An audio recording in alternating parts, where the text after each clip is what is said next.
आता यानंतर पुढचा किल्ला सुधागड. शनिवार दुपारची वेळ झाली होती. आम्हाला ताम्हिणी घाटातून पालीच्या दिशेनं जायचं होतं. बेत होता तो सुधागडावर जायचा. आधीपासून माहीत होते की गडावर राहता येते, पण वरती किती लोक असतील, काय सोय असेल याची काहीच कल्पना नव्हती. घरी जेवण करून निघालो.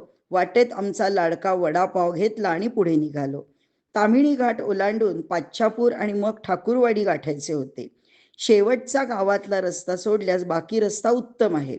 ठाकूरवाडीत गाडी लावली. लगेच गावातली एक बाई आलीच आमच्याकडे पैसे मागायला. तिला थोडे पैसे देऊन आम्ही आमचे सामान खांद्यावर चढवत किल्ला चढायला सुरुवात केली. रस्ता एका शाळेच्या बाजूने जातो आणि काही घरे सोडल्यावर जंगलाची वाट सुरू होते. सूर्य मावळ्याच्या आत वरती पोचायचं आणि तंबू ठोकायचा असा मनात विचार येत आम्ही पुढे निघालो. वाटेत आम्हाला गडावरून खाली येणारी मंडळी दिसत होती.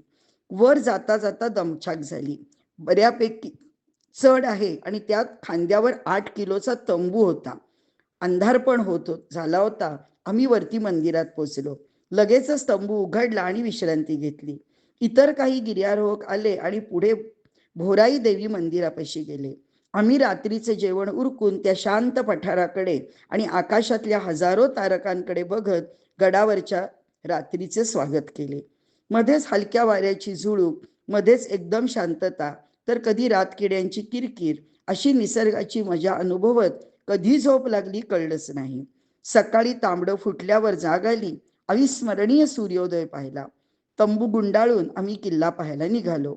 भोराई देवी मंदिर, तलाव, पंत सचिववाडा, किल्ल्यांचे इतर अवशेष, वीरांच्या समाध्या, धान्याचे कोठार आणि चिलखती बुरुज बघून आम्ही परतीची वाट धरली. गडावर अनेक ओळखी झाल्या. नवीन लोक भेटले.